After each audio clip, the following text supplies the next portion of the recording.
Meron pa po tayong pag-uusapan. Isa pa po nating pag-uusapan po ay ito pong komento ko at patuloy ko sa mga sagot po yung press con ni Amy Marcos. Okay, maganda din po kasi yung mga question and answer doon. Marami ho siyang ini-reveal. Marami ho siyang para bagang sikretong ibinunyag. Okay? Pakinggan po natin itong kanyang press con. Political.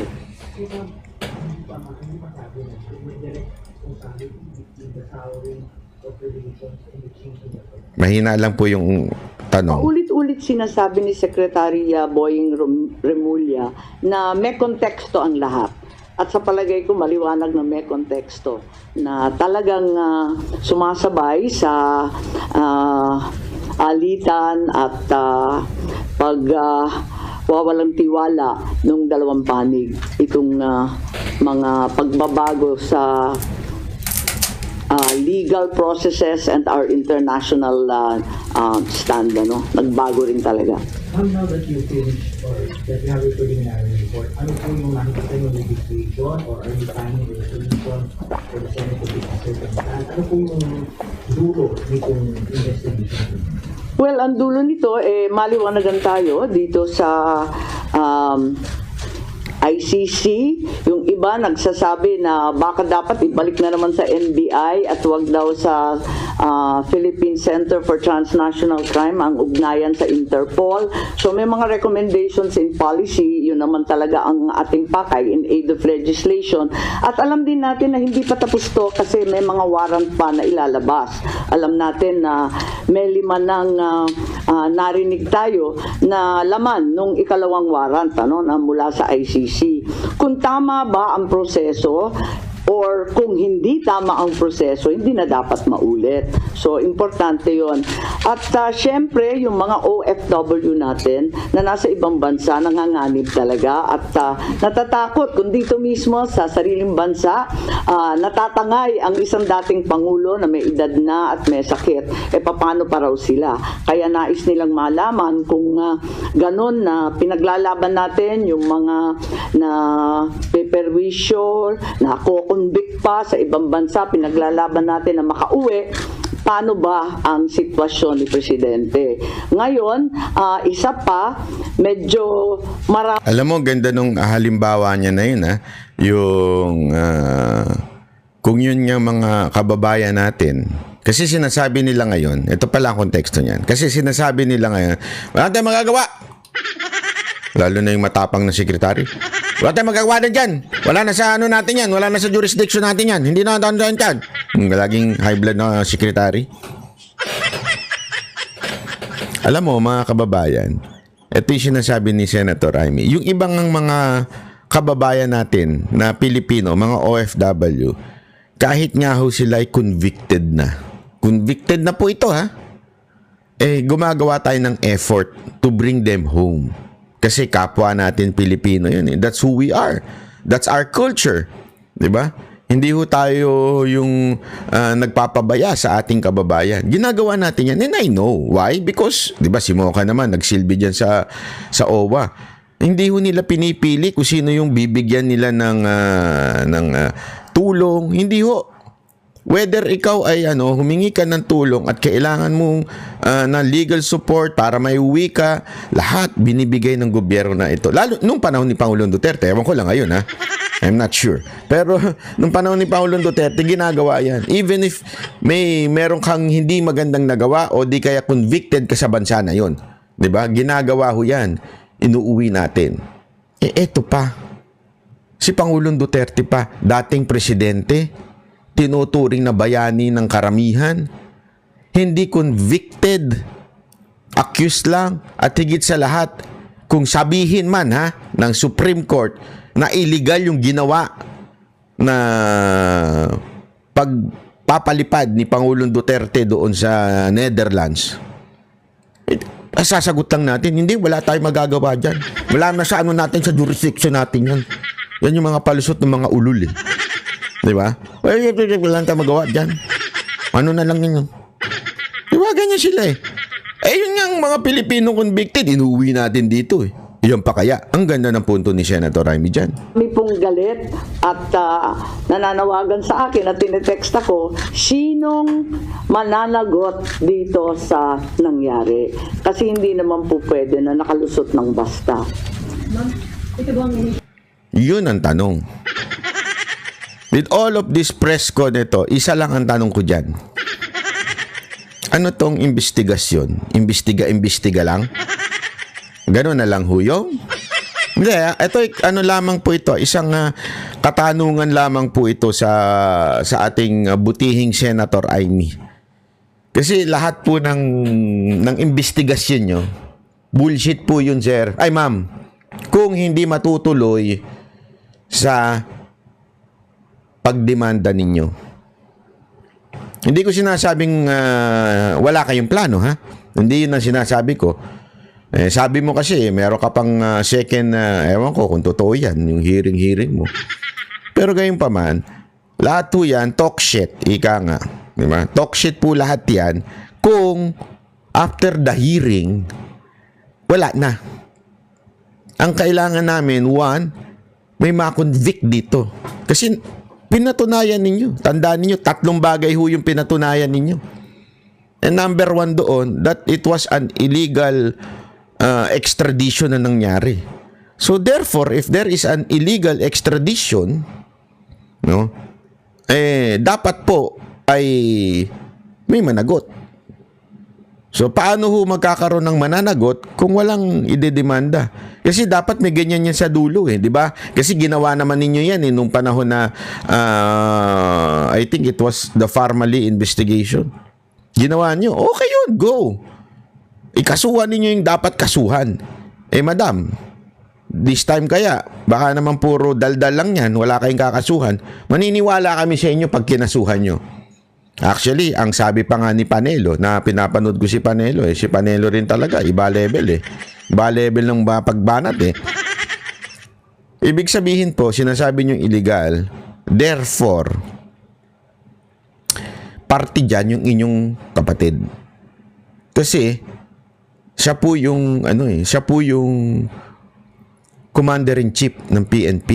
And we all know the role of PNP, especially General Torre, sa pag-abduct umano ni Pangulong Duterte papuntang Netherlands. Therefore, madam, if that is your conclusion, dapat managot ang kapatid ninyo. At kung gusto nyong panagutin ang kapatid ninyo that the only way is through impeachment, dapat kasuhan ninyo yung mga nasa baba, yung katulad nila Torre, tulad ng Secretary, Remulla, yung dalawa.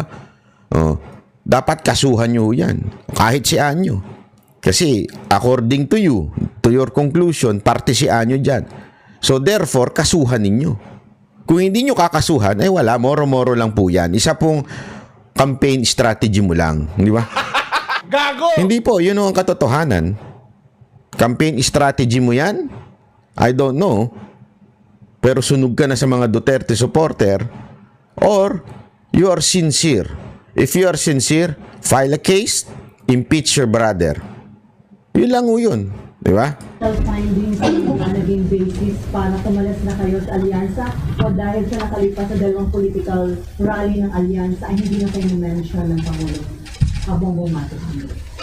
Kasi sinabi ko naman na talagang sa patuloy nilang pagbabanggit ng executive privilege, sub judice, ng national security, talagang parang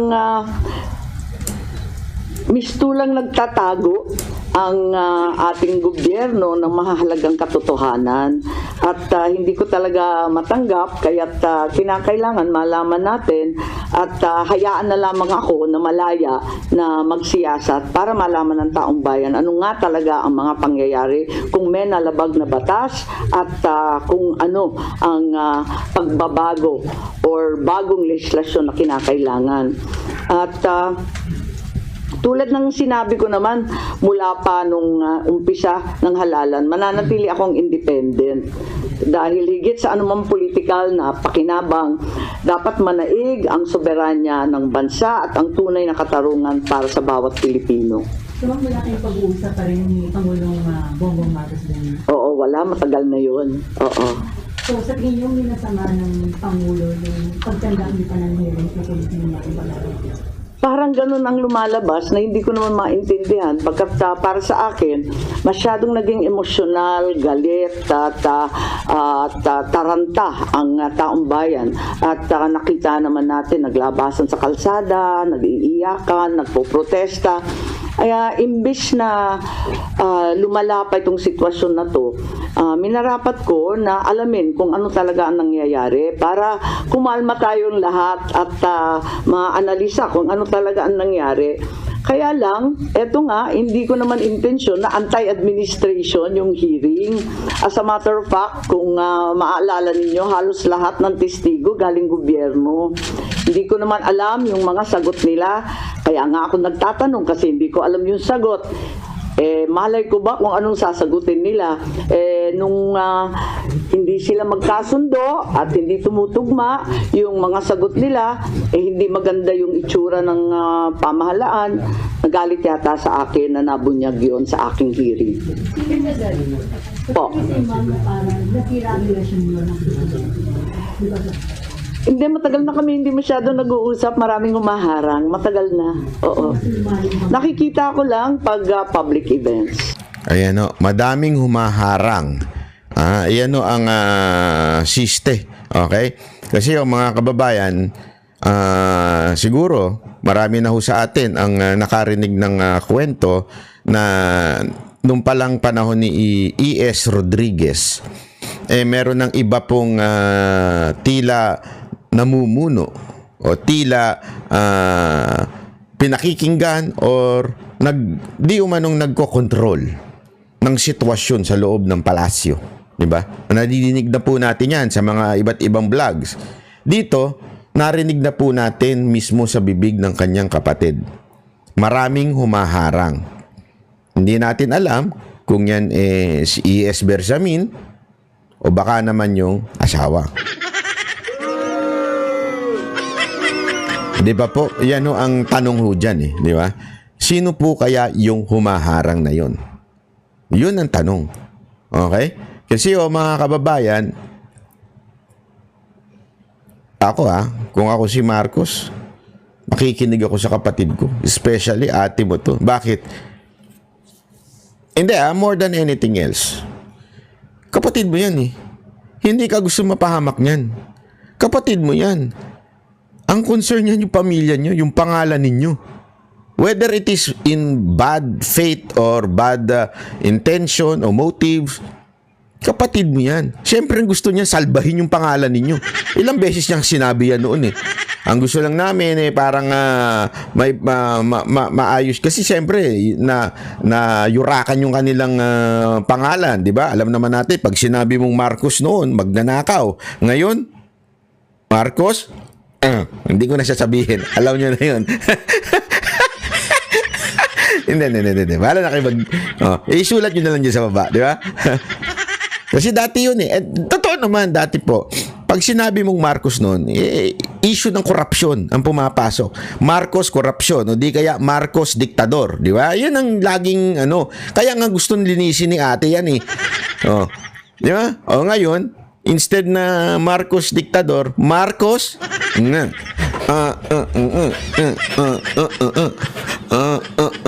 hindi kaya iba yan. Di ba? So mga kababayan, ang tanong, bakit kaya hindi pinapayagan si ate na makalapit? Meron kasing kwento ako nadinig. Kwento lang naman ho ito. Hindi ko sinasabing totoo Kwento lang ho ito. Okay? Kwento lamang po ito sa gilid-gilid nung bumili ako ng suka. Ng suka, yan na naman. Bumili ako ng suka dyan sa kanto. Meron ako nadinig na kwentuhan. Sabi doon, kasi alam mo ba? Ano yan ba? Dati kasi, yan yung asawa kasi dati, lang yan Itchapuera sa pamilya yan Kasi hindi naman yan hindi naman yan yung Romualdez na mga mayayaman eh. Itsipwera lang yan sa Sabi nila, kwento nila. Hindi ko man alam kung totoo, di ba? Again, hindi ko sinasabing totoo to. Kaya nung nanalo si Marcos, parang ang dating, nagbida-bida na yung asawa. Sabi niya, ganun, initsipwera niyo ako ngayon. Ngayon, kayo ang iitsipwera ko. Presidente ng asawa ko. Kontrolado ko yan. Hawak ko sa liig yan. Pag sinabi ko, parang yan. May lahing takusa yan. Yun ang sabi. Yun ang kwento. Hindi ko sinasabing totoo yun. Okay? Kwento-kwento lang ho yun sa kanto. Diyan, bumili ako ng suka. Okay? Ang tanong ngayon, si asawa kaya yun? At ang initsipwera ngayon ay si Amy Marcos. Naku. Si ate. Ano sa tingin ninyo mga kababayan? Is it true? Is it not true? Hindi, kwento lang naman. Ito kasi si Amy, daming sinasabi, nabubulat-lat tuloy yung dynamics sa palasyo. Oo. At saka mabilis lang yon, maraming tao. Ganun. Ano sabi niyo, kaya kalitanggap ng hearing kasi nga lumalalim yung divisiveness sa Yes. bansa. Pero doon sa naging result ng hearing, kasi mas lumalim pa instead na ma-address. Lumalim ang emosyon in the sense na nakita nila na maraming pagkakamali, at least yung tatlo na binanggit ko na paulit-ulit na rin lumalabas sa social media. Kung tutugusin, very contrapuntal na siya, very anticlimactic na siya kasi paulit-ulit na yung lumalabas pati sa mainstream. Lumalalim ang ating kaalaman at mas lalo tayong nagagalit kasi labis-labis na ang dagok sa ating soberanya. At nababalitaan natin, labas-masok ang Amerika. Kahit hindi EDCA sites, ang katutak pa daw na Typhoon missiles ang pinapasok. Labas-masok din ang China sa ating karagatan at sa West Philippine Sea. Ngayon, dinadampot na lamang ang mamayang Pilipino at dinadala sa The Hague. May natitira pa ba sa bansang Pilipinas? Yun lang. Nakakaawa naman tayo kung ganyan. So, kung lumala, sa palagay ko, lumalim ang pag-uunawa ng taong bayan. I think yun ang kontribusyon. Kasi, maski pro Duterte, pro Marcos, hindi na naging partisan, parang lahat medyo nagkaliwanag ng kaunti kahit papano. Sino yung sinasabi yung parang nagalit yata sa inyo yung hearing? Is it President Trump? Yes. And you confirm this by, or you just feel it because you're his sister? Hindi kasi nung umpisa, sabi nila, hindi na daw makikilahok yung gobyerno. Pagkatapos noon, ang dami-dami ng testigo. Sabi ko, okay na. Ang dami-dami, nagpapadagdag pa nga sila ng pangalan, nagpadagdag pa nga sila ng upuan, kinapos pa nga tayo ng pagkain. Andain nila, 3 kwarto tayo, di ba? Tapos, akala ko, prepared na prepared. Sabi ko, ayos to. Nagulat naman ako nung nagalit na nga kasi nga, siguro, hindi nagkakasundo. Yung mga sagot, hindi tumutugma. Hindi ko nakasalanan yun. Malay ko ba kung anong isasagot nila? Ngayon, paano nagalit? Kasi, naalanganin na ako, hindi ako napunta. Gusto ko pa naman, over-prepared na nga ako pumunta doon sa Tacloban rally. Hindi ako pumunta. Tapos, mabuti na lang pala hindi ako pumunta at hindi na ako binanggit. Kaya ako nalaman.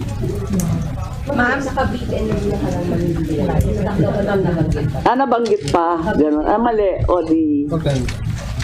So, bang a-attend po pala sa Tacloban?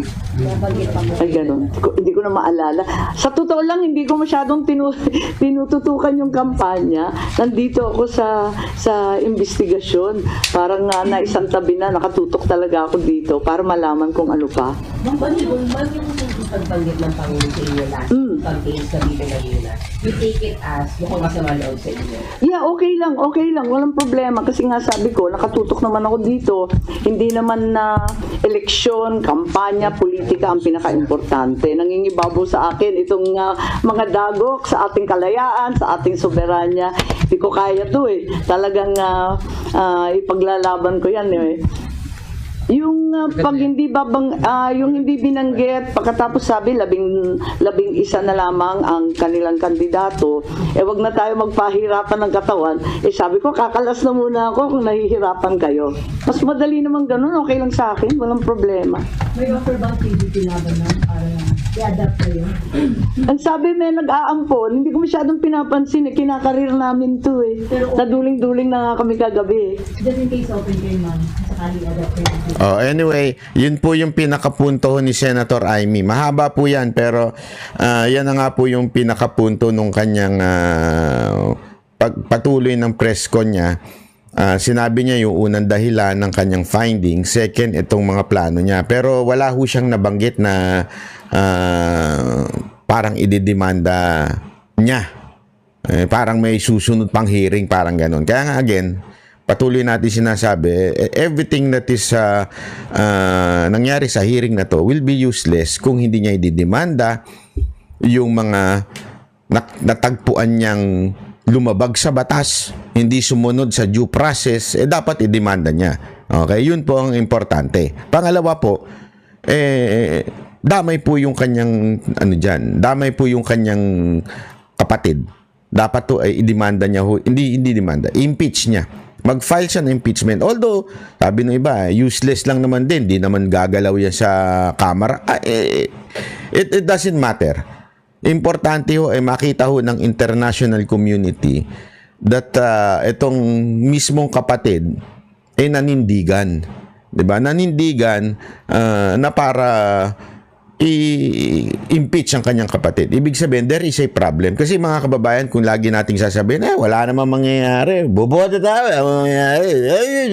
Puro tayo ganun. Wala talaga mangyayari sa Pilipinas. Diba? Hindi pa pwede yun.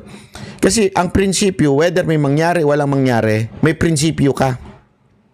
Hindi yan nabebenta, hindi yan dapat tinatanggal sa'yo. May prinsipyo ka. Dapat panindigan mo yan. At yung prinsipyo na yan, hanggang sa kaduluduluhan dapat panindigan mo.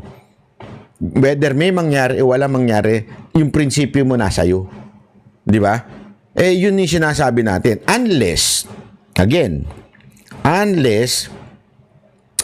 na itong prinsipyo na ito ay wala na at ginagamit na lamang po ito para sa kanyang kampanya. But again, I don't think it's going to be effective kasi sunog na po siya sa Duterte supporter na I think on this area she is trying to gain. Sunog na po siya dyan. Hindi na po siya iboboto at sana naman, ako naman hoping that PDP will not include this person. Masisira ho yung pinaglalabang prinsipyo ng Duterte slate pag isinama nyo ho ito. This is a big mistake kung sakasakaling isama nyo to. Unless meron kayong pinag-usapan na sa tingin ninyo ikakabuti ng administrasyon, ng grupo ng mga Duterte. Pero as far as I can see, parang wala ako kung nakikita. Hindi naman po ako makikialam, hindi naman po ako parte ng PDP. Pero desisyon yan ng inyong pinuno, di ba? Pero sa akin po, sana hindi. Dahil maraming mag-hesitate to campaign because of that. Definitely ako. I won't campaign for Senator Amy. I will only campaign for the 10. Yun lamang po. Sana lang po ay ganoon.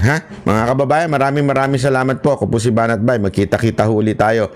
At gusto ko lamang po batiin ng happy birthday ang ating Pangulong Duterte. At alam nyo, nalulungkot ako. Kasi alam nyo, every birthday ko, gumagawa ng video si Pangulong Duterte at binabati po tayo. Kaya gamitin ko itong pagkakataon na ito na ako naman po ang babati kay Pangulong Duterte. Hindi man niya hinihingi, pero gayon pa man ako ang babati. Alam nyo, Pangulong Duterte, sabi nga ho nila, sa 6 na taon ninyong pagserbisyo sa bayan bilang presidente, binigay nyo buhay nyo. Hanggang sa kaduluduluhan, na maaari na sana kayo magpahinga, hindi na sa tingin ko natin na bakit ba siya nandyan? Dahil sa vocal siya na banatan po si Marcos. Kaya nandyan ho siya sa Netherlands. Pwede naman po na kayo magpahinga, hindi na kayo magsalita. Di ba? Pero hindi nyo matiis Hindi nyo matiis yung kalokohan ng gobyerno ni Marcos So sa madaling salita po, inalay nyo pa rin po yung buhay nyo sa kaduluduluhan. Basta ang lagi nyo lamang pong tatandaan, Mr. President, meron pong Diyos na nakakakita ng lahat. Maaring hindi ngayon ang hustisya makuha natin sa lupa, pero darating po ang panahon na makukuha natin ng hustisya sa kabilang buhay. Kasi ako mga kababayan, naniniwala po ako, Mr. President, naniniwala po ako na there is justice. God is a God of love, but He is also holy, and God is justice. It doesn't mean, sabi nga nila, di ba, meron silang sinasabi na we are saved by grace and not by works. I understand that. That's true. So, it doesn't matter now whether you are in heaven or you are in hell. Di ba? No. It's also written in the scripture that there is a level of punishment. May level din po of reward sa heaven. So, hindi yun, saved na ako. Gawin ko na ang lahat. Hindi ganun yun. O kaya, hindi ako saved. Mapupunta pala ako impyerno. Lahat ng kasamaan gagawin ko na. No. If you would study the scripture, meron pong level yan of punishment. So, mga kababayan, at Mr. President, gusto ko lang sabihin sa inyo, stick to the truth. Stick to the you're honest, kasi kilala ko kayo. I mean, personally, hindi naman sa nanggaano po, hindi ko po kaibigan. Ayoko naman pong sabihin yan. Even if laging sinasabi ni Pangulong Duterte whenever we talk. Kasi nga po, ilang beses na po nating nakasama si Pangulong Duterte, and I'm so honored to be to chat with him many times. And I can see his heart. Alam niyo, iba yung nakikita ninyo publicly, yung speech niya. Galit siya sa mga kriminal. Mapagmura siya sa mga kriminal. Alam mo yung medyo yung iba ang dating niya. Pero sa personal, napaka yung puso niya grabe sa bayan natin. And Mr. President, hindi ho natutulog ang Diyos. Nakikita ho ng Panginoon yan.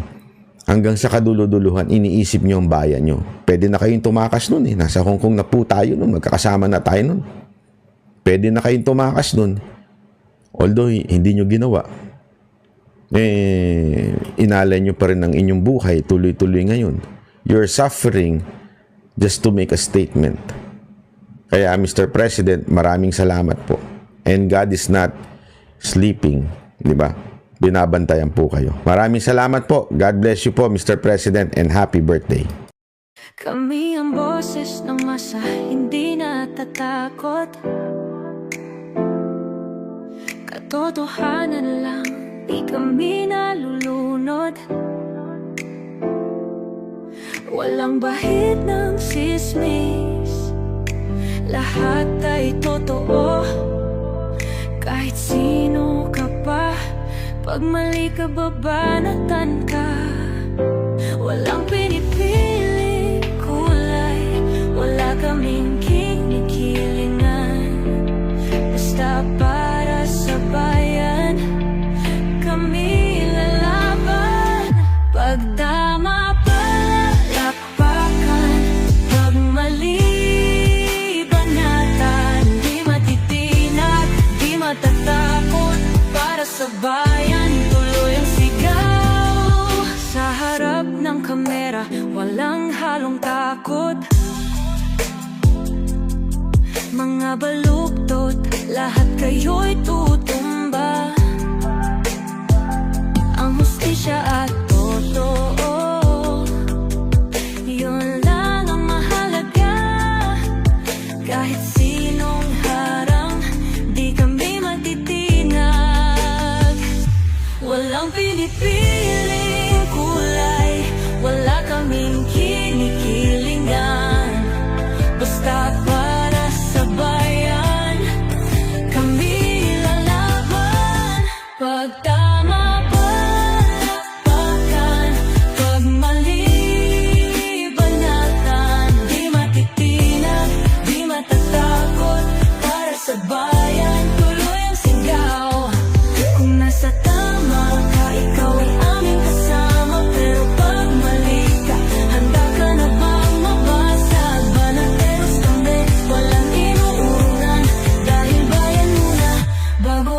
sarili.